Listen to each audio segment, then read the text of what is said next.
After 15 years, we finally have another Mario Strikers game.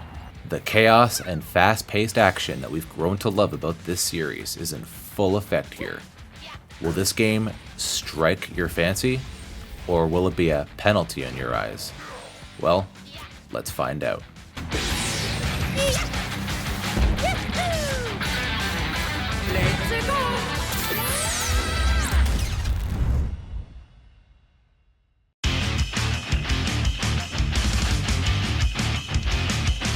Each game is comprised of a 5-on-5 team, 4 players kicking the ball around, and the goalie. Unlike the other Mario Strikers games, Boom Boom will be said goalie this time. For people that wanted the critter back, he's unfortunately nowhere to be found, but perhaps DLC. More on that later. Each character has different statistics such as speed for how fast the character moves, and strength, which will make you more resilient to tackles, which is a first for the series. You can do a little tackle by pressing Y, but if the character you're hitting doesn't budge, he'll need to be hit by a harder tackle instead, by holding the Y button. So say with Mario you have an all-around balanced character, of course. And with Bowser, you move slower but has more strength. Each character has their own strengths and weaknesses, so make sure you take that into account when picking your team. While playing, you'll gain access to items via item boxes, which is also a first for the series. From using a mushroom to shooting shells, each item will let you gain the upper hand when used strategically. Your opponent also gains access to items, so make sure you survey your surroundings when using one. If either team gets too rough, such as tackling someone when they don't have the ball, they'll be more likely to receive more items than usual. So while the game doesn't have penalties of sorts, make sure you aren't too crazy. Another first for the series is something called the Team Tackle. This is one of the more advanced moves in the game.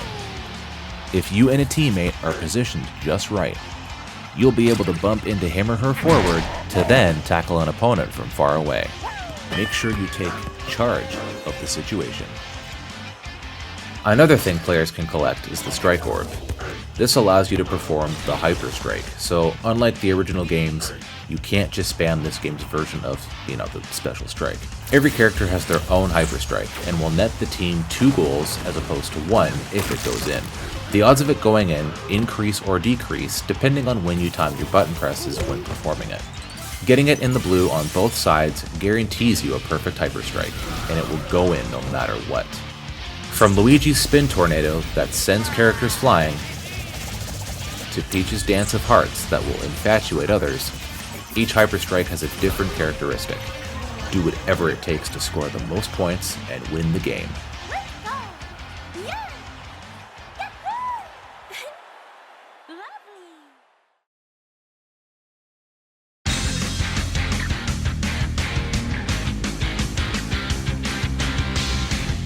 In cup battles, you will face off against different opponents in a series of 3 matches. Unlike in the other 2 games though, you can be eliminated here anytime. But you have 2 hearts, meaning you have 2 lives essentially, and you can pay coins to try again if you lose both your hearts. For every subsequent loss though, however, you have to pay even more coins than before. Unlike the Road to the Striker Cup, you won't lose your entire progress on a cup if you have the coins to spare.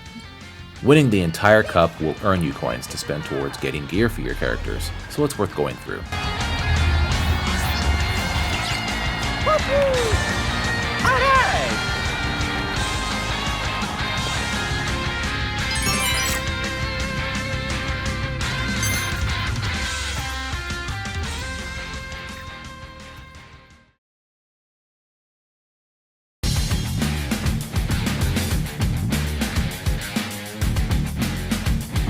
All that money has to go somewhere. Spend it on gear. Every piece of gear you buy will shift your stats around. Luckily, you can see what each of them will do before you buy it, so you'll be able to spend your hard-earned coins on gear that you know you'll want. And each set of gear will increase a specific attribute, such as the Turbo Gear set, which will increase the speed attribute at the cost of another. It's all laid out in a consistent manner, so don't worry, it won't be too complicated.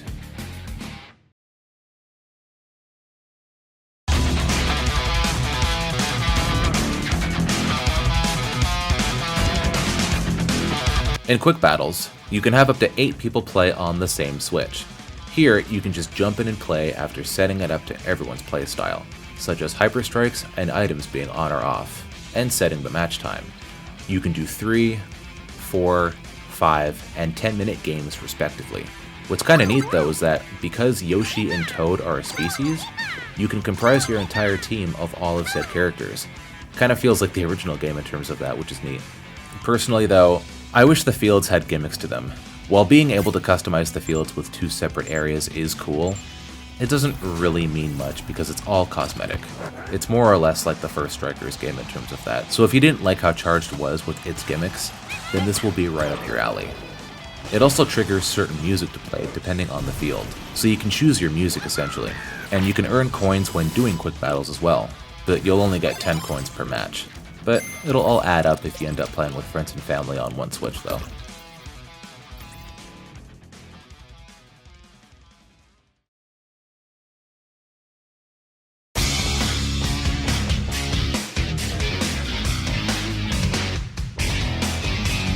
Last but certainly not least, you got the online portion of the game. You can either play online via quick battles, or via the Striker Club. This is where the meat of the game is. Here, you can create or join a club.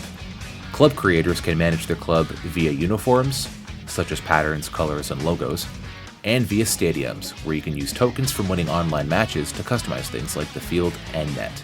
If there is one thing about the game that I don't like personally, it doesn't affect me too much, but I know for a lot of people, they probably won't like it. The unfortunate thing, at least in my opinion, is that you cannot do a 4v4 match online with 8 switches. I can definitely see this being a major downside for fans. I mean, even the Wii U was capable. Like, the first Splatoon, you could do 4v4 online with 8 consoles, so I'm not really sure why this can't work. I don't think it's the fact that it can't work, it's just that Next Level Games didn't implement it. So I have absolutely no idea why they didn't add that. If you had 8 people in the same room on one Switch playing on the big screen, well, you can do that if you want to, that's totally fine, but for whatever reason you just can't do that online with 8 switches. If there's another downside to the game, it's the fact that you only have 10 playable characters. I realize that they're adding more via free DLC, but I think I speak for all of us when I say that all of us would prefer a complete game. But it is what it is. They'll be adding in characters later on. Definitely Daisy for sure. There's no way she's not. When it comes to the fields and characters situation, I think Next Level Games was trying to make up for it by adding in a lot of customization options. But it depends if it's worth it. That's up for you to decide. Personally for me, I'd give this game an 8 out of 10. But what do you think? Are you picking up Mario Strikers Battle League? Be sure to let me know in the comments below, and thank you so much for watching.